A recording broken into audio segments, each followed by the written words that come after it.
today's video. As you can tell, I'm in the car. This is going to be a drive with me video, which is one of the easiest for me to film.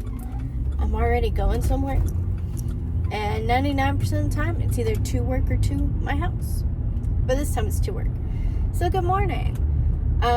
Today's video is going to have some more of a sensitive topic regarding families and, well, just family in general and toxic members of family, cutting people off from your family.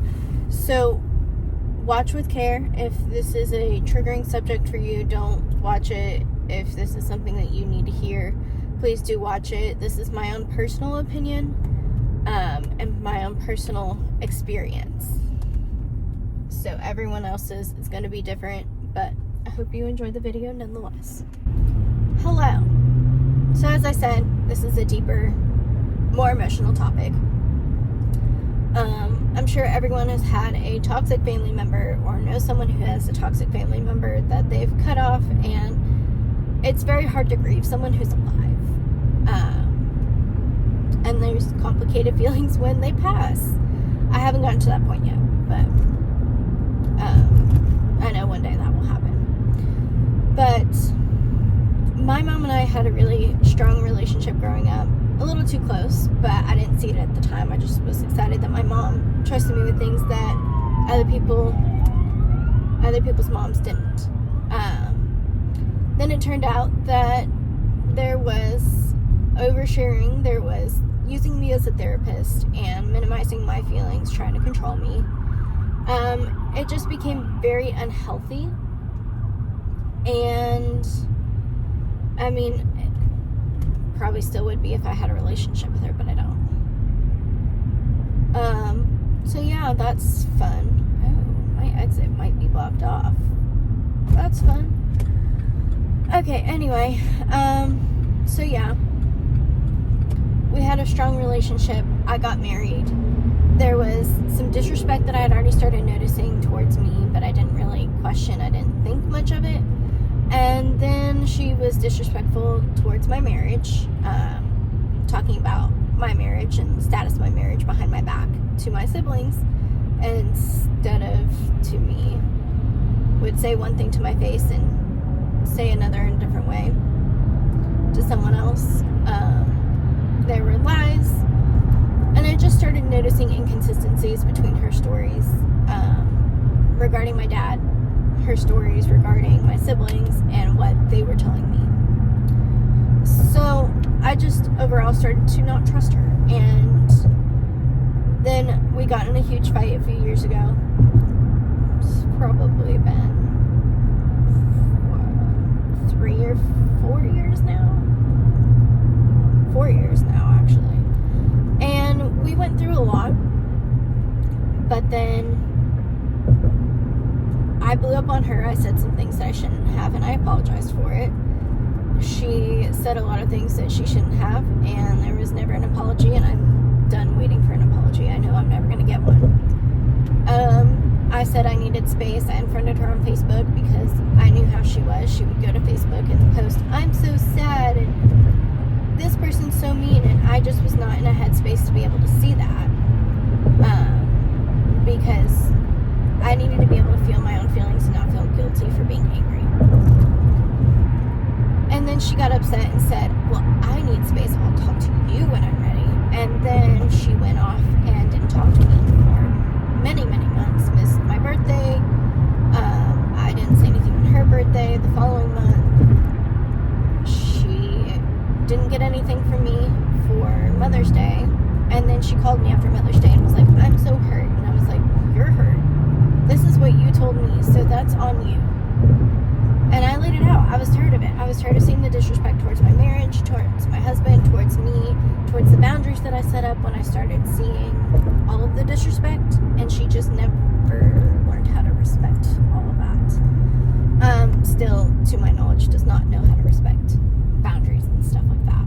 Which, I mean, I understand can probably be hard, but what she failed to understand is that even though I'm her daughter, I'm an adult, and I deserve respect. Just like She is my mother, and she deserves a level of respect above what any other adult would get. I am her daughter, and I deserved respect as an adult. There's a certain level of respect you give to your kids when they're children, and then that respect level has to go up when they're adults, because they are starting their own life, choosing their people, making their career, making a life for themselves. You're not... Okay, cool. I guess you can get over. Anyway, so there's a lot that goes into it, but I had to cut her off. And it's really difficult to grieve someone who is alive knowing that they're out there. At first, it's, I'm so hurt, I'm so sad, I wonder if she thinks about me, I wonder if she's sorry. She is not sorry. I wonder if we'll ever come back from this. What if we had a relationship again? All of those things start playing in your head, and it becomes very mushy and very confusing, and it's hard to sort out how you feel versus how you think you should feel. And then you start thinking, oh, well, I would love for my mom to be here for this. My college graduations, she wasn't there. When I got my first big girl job, she wasn't there. When my husband and I started saving for a home, she wasn't there. When we bought our first home, she wasn't there. And she won't be there when I have children. She won't be there when I grow my family. She won't be there for anything. And that's her choice, and that's also mine. And if she were to come back, I'd look at her and say, no, I don't want a relationship with you, because I don't want to put myself in a position to be hurt again. And that's all I see that you do. I don't think she has the capacity to change. And I'm sure that there's other people out here who have a toxic parent who feel the same way about their parent. And for that, I am so sorry that that is your experience. I am sorry that you have someone in your life who refuses to change, refuses to be better, refuses to acknowledge that you have your own feelings, and that's okay. So, overall, this long rambly of a video that I've refilmed several times while I was driving because I was going into way too much detail. Overall, it's okay to have toxic family members. You recognize the toxicity and you remove yourself from the situation. You don't have to stay just because they're family. People say, oh, what, but she's your mom, or but he's your dad, or your sister, your sibling, your brother, your aunt, uncle, cousin, whoever. That doesn't mean anything. If they don't act like they should be part of your family, if they don't respect you as though you are part of their family, you're not. And that's something that was very hard to come to terms with, is she doesn't see me as part of her family. And I don't have to see her as part of mine. I can acknowledge that she was my mother, but that she chose to stop being a mother to me. And I'm 25 years old. I don't need mommy to hold my hand. But any other 25-year-old woman, young married woman, would still want their mom around. Would still want mom for things. Oh, I don't feel good, I just want to talk to my mom. Oh, this really big thing happened, I'm so excited, I want to talk to my mom. I don't have that anymore. And that's by both of our choice. And it's hard to take it from, I'm angry, I'm hurt, I'm distancing myself, to I'm respectful, but I'm not engaging. And once you finally hit that switch, everything becomes so clear. You just look at it and you go, okay. You still cry about it because it still hurts. But it's not the only thing you think about. You think about your peace, protecting your peace. And especially for me, protecting my peace, protecting my husband's peace, protecting my marriage, protecting my kids in the future from someone who doesn't know how to not share things, and doesn't know what's appropriate, what's not appropriate, and doesn't, honestly, in my opinion, doesn't know the truth from a lie. You have to think about your priorities now, your priorities 5 years from now, and your priorities for the rest of your life. And if that person can be worked back in or not. I think some people can be saved and can be brought back, but not for everyone.